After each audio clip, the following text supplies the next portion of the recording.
Bismillahirrahmanirrahim. Assalamualaikum warahmatullahi wabarakatuh.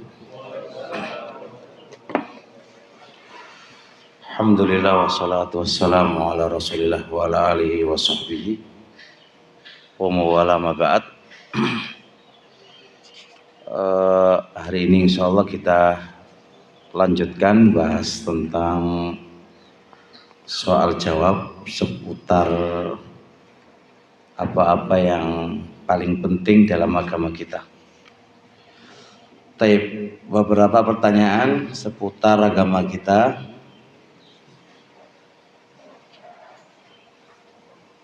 Pertama, pertanyaannya adalah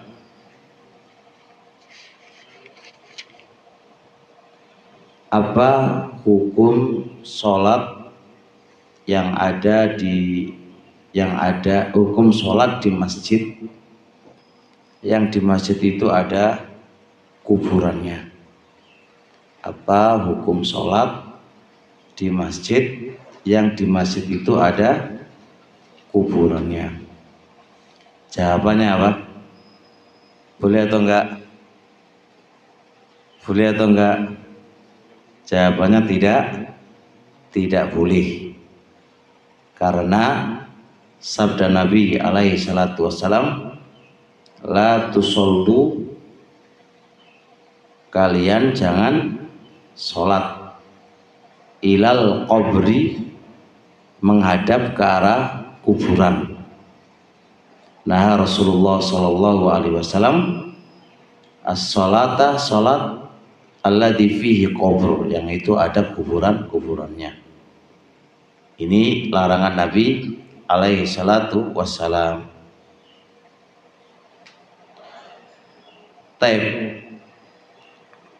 Kemudian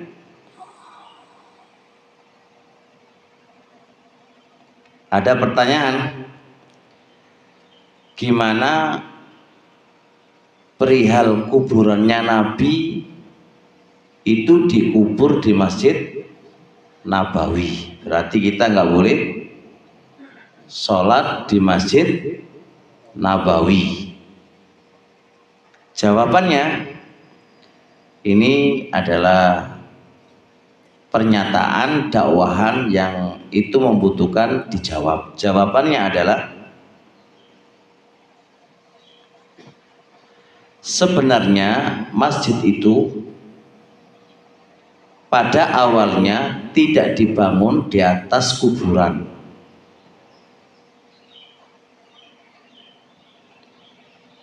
Masjid itu tidaklah dibangun di atas kuburan. Jadi masjid sendiri, kuburan sendiri. Ini yang harus difahami. Jadi Nabi Yuna alaihi salatu wassalam itu dikubur di mana? Di rumahnya Aisyah. Masjid sendiri, Nabi sendiri. Berarti titik poin yang harus difahami, Nabi itu dikubur di mana? Di masjid atau di mana? Atau di mana? Di rumahnya Aisyah. Di rumahnya Aisyah. Ini satu jawaban yang harus diperhatikan. Poin kedua, lalu kuburannya Nabi dimasukkan dalam masjid. Itu bukan kesepakatan para sahabat. Para sahabat tuh mengingkari itu. Jangan. Tapi karena itu pemerintah, jadi lebih menang siapa?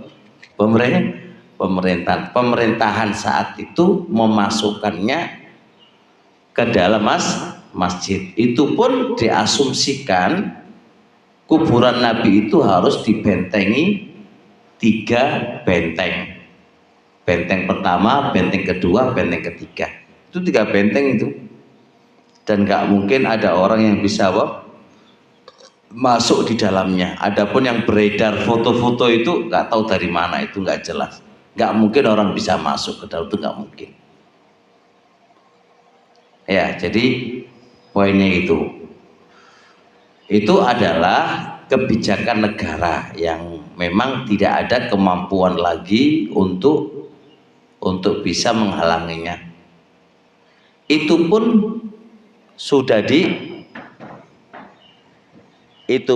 dibentengi dengan tiga benteng, dibentengi dengan tiga benteng yang rapat yang tidak mungkin bisa ditembus. Berarti apa? Biar orang menghadap itu nggak menghadap apa? Ke kuburan, sampai segitunya itu, sampai segitunya.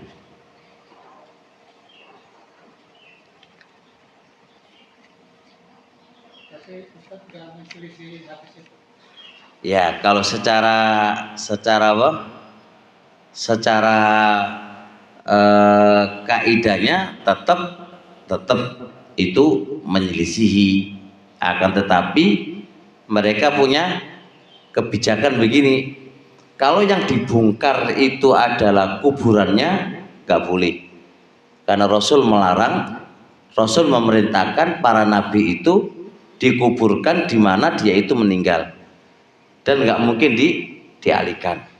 Yang kedua, kalau yang dibongkar masjidnya, maka berarti akan hilang yang namanya raudhah. Raudhahnya itu akan hilang, tamannya surga itu akan hilang. Karena beratnya dalam dua perkara ini, maka nggak bisa diapa-apain, sehingga mau nggak mau dibikinlah benteng tiga itu biar membendung tidak terjadi apa persirikan, menyekutukan Nabi alaihissalatu wassalam. Sebab masalahnya, kalaulah ini masalah urusan negara Pak, kalaulah pelebaran itu di samping mana itu, samping ke arah sana ya, samping kanannya itu tentunya lebih bagus, jangan ke arah samping kiri. Jadi dibatasin aja sampai ke kamarnya Aisyah, sudah nggak perlu lagi ada pelebaran ke arah sana, ke arah yang ke arah Baqi itu loh. Itu berarti sudah sampai situ aja. Adapun pelebaran yang arah sana itu lebih bagus. Tapi masalahnya apa? Ya, negara yang menjadi aturan-aturannya.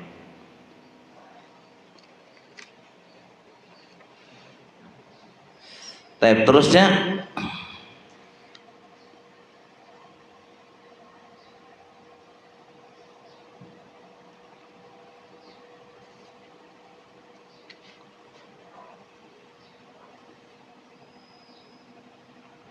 apakah bid'ah itu terbagi menjadi dua?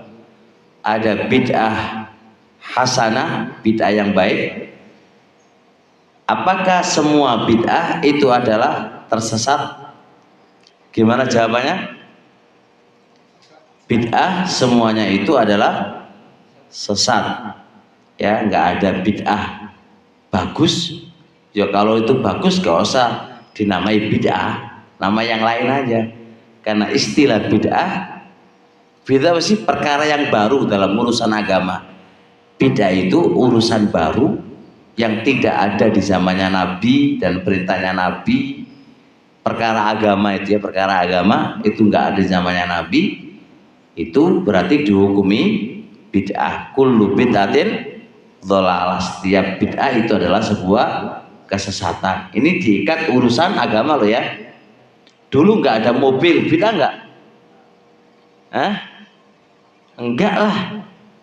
Namanya mobil urusan apa? Ibadah atau urusan apa?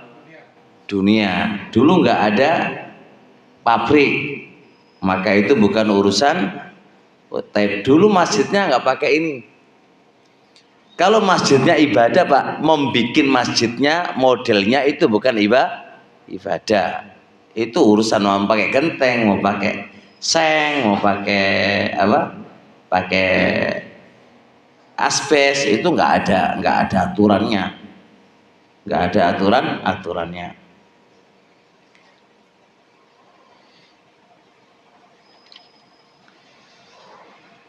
Terusnya,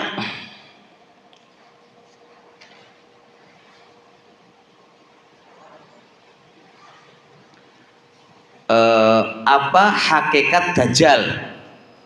apa hakikat Dajjal. Pertama, Dajjal itu adalah rojulun min Bani Adam.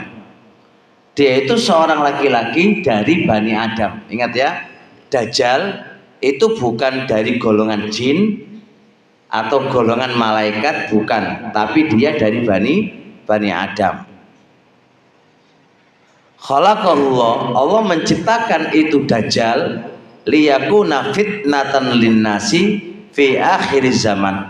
Allah menciptakan Dajjal itu untuk sebagai fitnah bagi manusia di akhir zaman.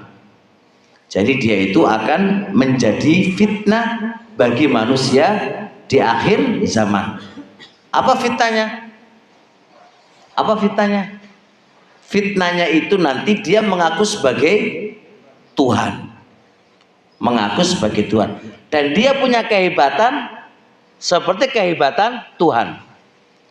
Dia bisa membunuh, dia bisa mematikan, dan bisa menghidupkan.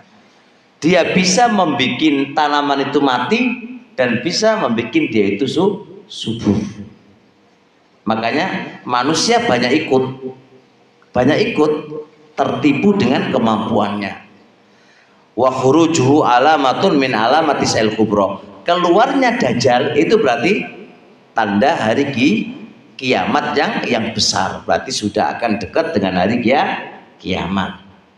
Jadi itu namanya Dajjal. Di matanya ada tulisan apa? Kafaro. Dan yang bisa membaca hanya orang-orang yang beriman saja. Orang yang nggak beriman kepada Allah Subhanahu wa, orang yang tidak beriman kepada Allah alias beriman dengan Dajjal itu nggak bisa baca, itu nggak bisa baca, sehingga banyak orang yang tertipu dari dia.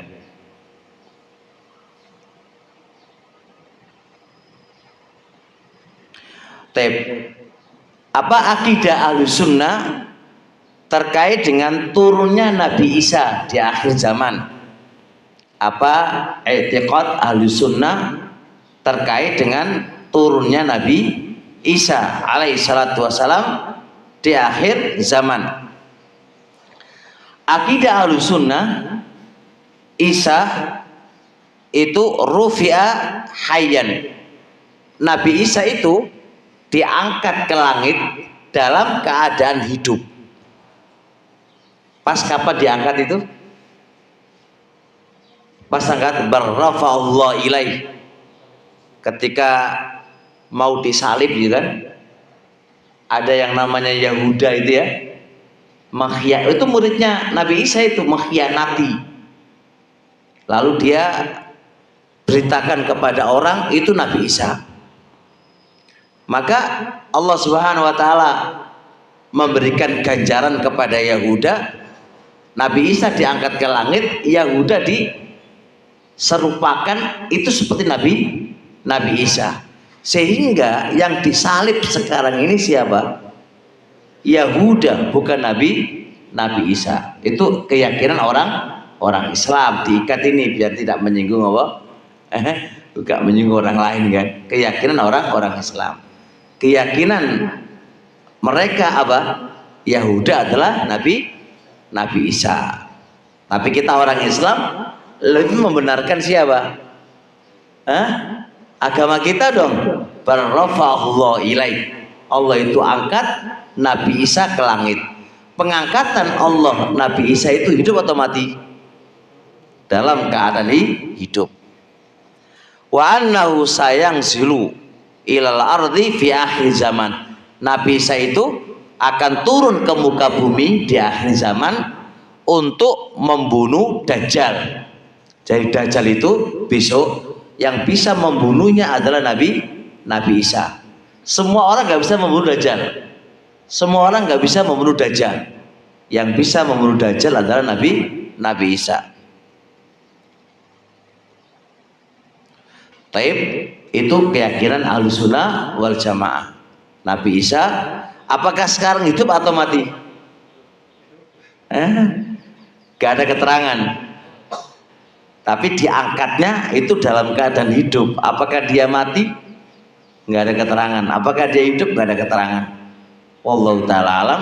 Tapi diangkatnya dalam keadaan hidup, dan di akhir zaman dia akan turun. Antara dia turun dan diangkat, apakah hidup atau mati? Wallahu ta'ala a'lam. Kita nggak tahu karena masalah ghaibiyah.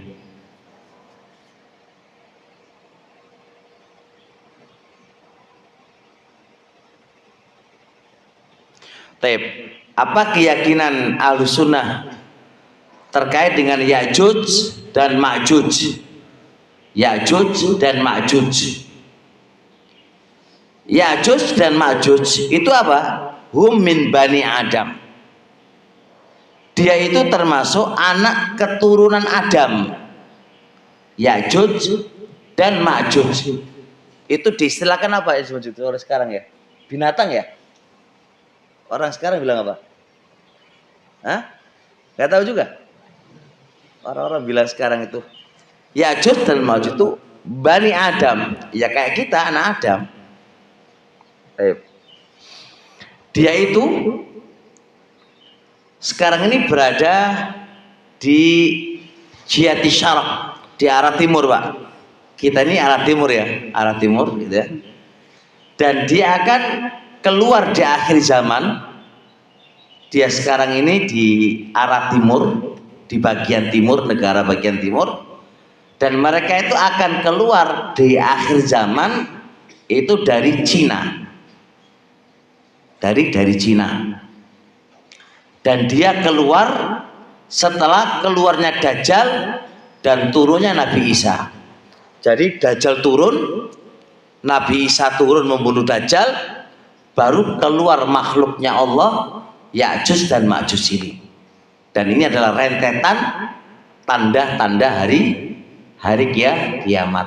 Rentetan tanda-tanda hari kiamat. Keluarnya apa? Ya'juj dan Ma'juj.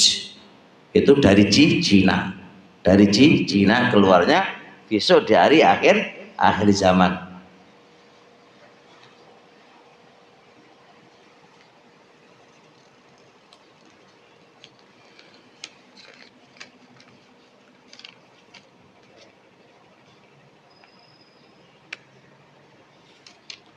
Taib. Bisa dipahami? Apa hukum bermuamalah dengan orang Nasrani yang dia itu tetangga kita?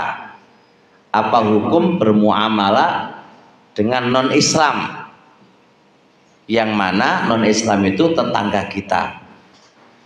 Jawaban ulama Lajnah Daimah mengatakan boleh kita bermuamalah dengan non-Islam itu dengan cara yang baik, dan boleh kita membantu dia dalam urusan-urusan yang mubahah.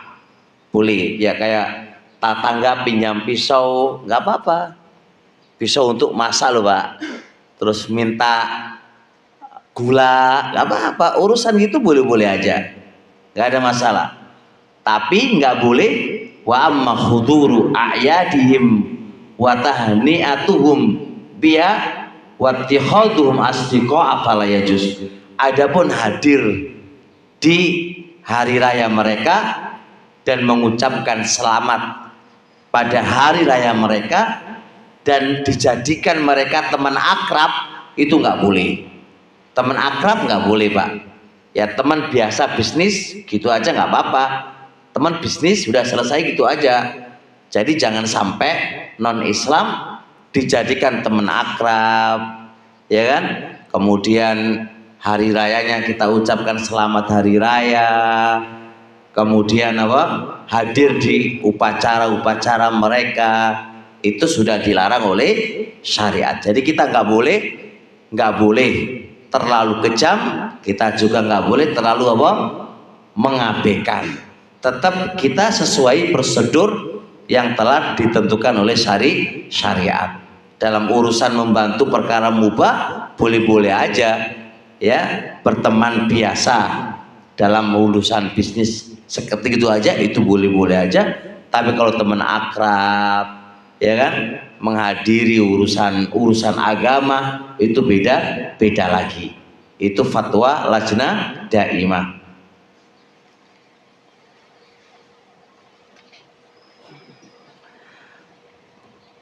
Apakah boleh memulai salam kepada orang Yahudi dan orang Nasrani? Fal jawab tidak boleh. Dilarang oleh syariat kita, la tabda'uhu bisalam. Kamu jangan memulai mereka mengucapkan salam. Orang Yahudi itu pernah mengucapkan salam kepada Nabi itu dengan lafaz apa? Assalamu alaikum. Assalamu alaikum. Sinnya dibuang, Pak. Assalamu itu mana keselamatan. Kalau asamu gimana, apa? Malapetaka menimpa kepada kamu. Fa'ajaban nabiyyu, Nabi menjawab alaikum, kepada kamu sendiri gitu. Aisyah itu mendengar, ya Rasulullah, ala tasmau, apakah engkau enggak mendengar mereka itu ngomong assalamu alaikum, kok antum jawab alaikum? Jadi Nabi, ya iyalah, fakultu alaikum, ya asam kecelakaan itu yang menimpa kepada kamu sendiri, kepada kamu sendiri. Nabi nggak jawab waalaikumsalam kan, tapi menjawabnya alaikum, kembali kepada kamu sendiri. Nah kita ini masya Allah ya, bermudah-mudahan ya, non Islam diucapkan apa? Salam. Di sini biasa ada non Islam ya? Hah? Terkadang ada tuh? Ya terkadang urusan kita urusan muamalah saja, kita tidak bisa agama kita dijual kepada mereka. Kita tetap menampakkan kejujuran dalam bekerja kepada mereka. Nggak boleh non Islam berarti kita tipu-tipu aja deh, nggak boleh. Tetap urusan muamalah dengan yang baik. Nggak boleh kita muamalah kita, cara bekerja nggak baik. Itu nggak boleh.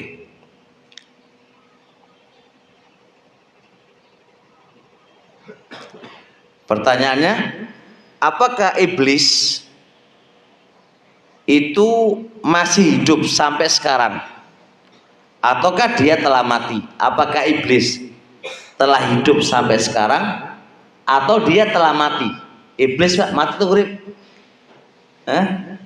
Jawabannya yang dijawab oleh Syekh Ibnu Jibrin, Syekh Jibrin, beliau mengatakan huwa hayyun, iblis itu masih hidup ilal yaumil ladzi adinallahu fi bihalaki wa akhir dunia. Iblis itu masih hidup dan dia akan hidup sampai akhir zaman. Kalau sudah akhir zaman kiamat, maka dia akan mati. Dia masih hidup sampai sekarang, bayangkan ya, berapa tahun masih hidup ya, butuh piye gitu ya, jenggote wis piro itu ya, itu sampai sekarang masih hidup. Makanya iblis itu pinter banget. Dia kalau dikatakan dokter itu di atas spesialis ya. Spesialis berapa kuliahnya?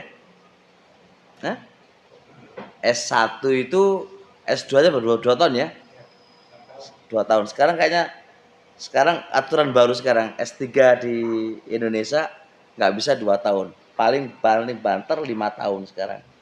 Tapi kalau di luar negeri masih bisa 2 tahun. Ya jadi untuk spesialis kayaknya lebih lama lagi ya. Itu kecil itu. Iblis sampai diciptakan Nabi Adam sampai hari kiamat tuh masih hidup, berarti luar biasa.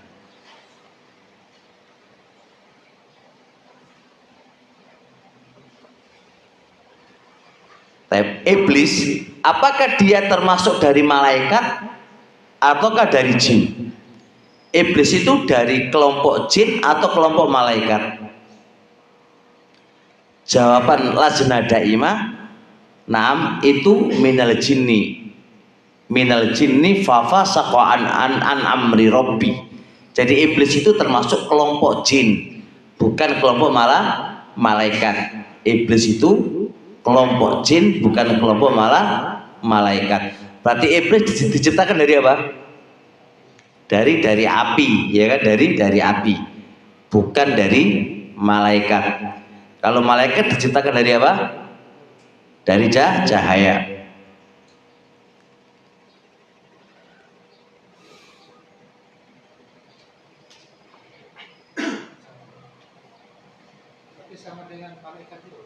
Kenapa? Malaikat gak mati. Apakah hari kiamat mati atau enggak? Enggak. Dia nggak pernah mati dia itu. Iya. Nanti jaga, kalau mati yang jaga neraka siapa nanti? Gak ada yang jaga neraka nanti.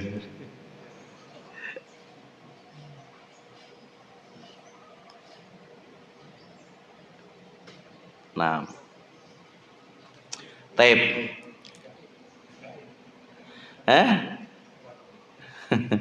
Malaikat mati nanti nggak ada jaga neraka, nggak ada jaga surga, nggak ada yang. Tapi ada versi itu, pernah saya baca juga katanya yang maut itu setelah manusia semua masuk mati itu dia mencabut diri sendiri. Nggak ada itu, Pak.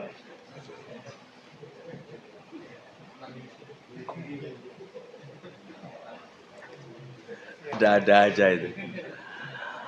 Apakah Nabi kita Muhammad hidup di kuburan atau dia mati dalam kuburannya? Pak Ahmad gimana pendapat jenengan, Pak?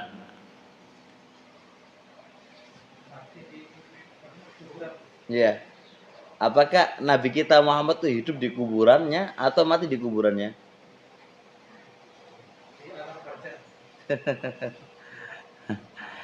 Jawaban para ulama, an-nabiyyu mata. Nabi itu mati. Al-Quran apa? Hah? Apa? Kullu nafsin dha'iqatul maut. Nafsin apa?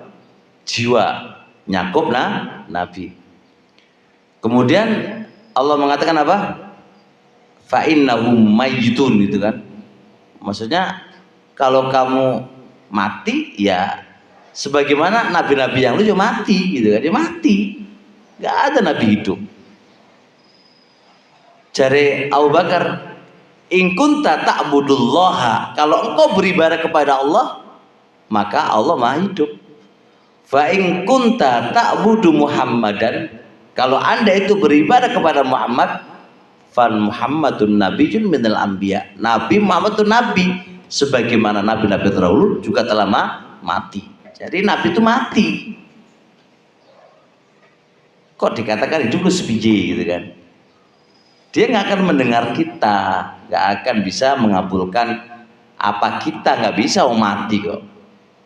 Cuma Nabi Muhammad alaihissalatu wassalam dikasih beberapa keistimewaan. Itu keistimewaan yang Allah berikan. Apa itu? Mendengar orang yang bersolawat. Itu bukan berarti dia itu hidup. Itu adalah keutamaan yang Nabi, yang Allah berikan kepada Nabi kita Muhammad. Selain itu ya namanya mati, ya nggak mendengar apa-apa. Jadi ini jangan dijadikan acuan untuk itu. Kalau begitu nanti Anda akan mengatakan semua orang mati itu hidup. Karena orang yang mati itu mendengar apa? Apa? Suara sandal ketika pulang dari kuburan. Berarti hidup mereka, man. Ya kalau hidup ajak makan sama dia, ayo makan mas, gitu. Ajak tidur sama ente, enggak. Anda kenapa khususkan ke Nabi kita Muhammad Sallallahu Alaihi Wasallam dan para wali-wali, gitu kan? Sedangkan para wali atau para habib atau para kiai itu sama saja statusnya seperti manusia yang lain, yang mereka tidak punya keistimewaan apa-apa. Kalau Nabi kita Muhammad ada keistimewaannya, yaitu mendengar orang yang bersolawat kepadanya. Hanya seputar itu toh. Kalau ini antum katakan berarti dia hidup, ya wis, katakan saja orang yang mati semuanya hidup. Kenapa? Karena mereka dalam hadis itu apa? Mendengar suara sandal-sandal mereka ketika mereka pulang. Itu pun hanya mendengar pas mereka pulang tok. Baru ngono gak keringnya apa-apa. Gitu loh. Dan Allah memberikan poin tadi itu hikmahnya apa? Membikin pelajaran penting bagi orang yang mati itu. Koncom wis mulai kabeh. Berarti karek awakmu dhewe. Saiki trimoon siksaan dariku. Itu maunya Allah. Tak teman yang kamu akrab-akrabkan, teman yang kamu ajak bermaksiat kepada Allah, saiki gelem to nemani kamu di kuburan. Saiki mulai tuh keluarga kamu yang kamu bangga-banggakan, anak-anak kamu yang kamu bangga-banggakan, sampai kamu nggak pernah sholat gara-gara anak gitu kan, kerja gara-gara anak, saiki lu muli, ayo belapo awakmu saiki di kuburan. Itu maksudnya Allah itu memberikan siksaan yang lebih pedih terhadap apa si mayit itu. Berbeda dengan orang soleh, pergi-pergi ya kamu yakin dia akan ditinggalkan oleh keluarganya. Tapi yang menemani saya kan amalan saya. Pergi-pergi sana nggak peduli, mau pergi nggak pergi terserah, bagi dia gampang gitu loh, karena dia sudah punya amal yang soleh yang dia lakukan. Itu maksud hikmahnya, bukan berarti dia itu hidup kembali. Antum mengatakan gak hidup, tapi Kanjeng Nabi antum bilang hidup, dengan satu asumsi sama-sama mendengar, ya kan? Sama-sama mendengar. Kenapa antum khususkan ke Kanjeng Nabi dan gak antum katakan kepada semua orang yang mati? Ya wis kono, berarti orang yang mati itu urip kabeh, ya wis kono mati, berarti antum mengingkari kematian berarti jadinya nanti. Nah kalau gitu udah tidur aja sama orang mati itu. Pak Ahmad mau tidur sama orang mati nggak? Saya kurang masuk di Agak jelas. dari Israel dan Nabi itu kan Nabi Muhammad bertemu dengan Nabi. Lo nggak ada masalah Pak. Allah tuh maha mampu Pak. Allah bikin aja hidup lagi lalu mati lagi kan garip-garip saja. No, yo enggak no. Maksudnya hidupnya bukan hidup di dunia, hidup berbentuk. Nah ya, pembahasan kita itu hidup di dunia Pak. Kalau duduk di alam barzakh sendiri-sendiri lah, itu urusan sendiri lah. Mereka hidup di alam barzakh berarti kan bukan di alam kita. Di alam kita namanya mati, tapi dia di alam barzakhnya. Terserahlah urusannya kita. Bahasa kita hidup dan mati ini di alam kita. Paham ya? Di alam kita. Orang yang meninggalkan alam kita berarti namanya apa? Mati, pindah ke kehidupan yang baru, ya terserahlah. Tapi di alam kita namanya mati. Taib jam 4 insya Allah, mudah-mudahan bisa dipahami. Subhanakallahumma hamdik, asyhadu an la ilaha illa anta, astaghfiruka wa atubu ilaik. Assalamualaikum warahmatullahi wabarakatuh.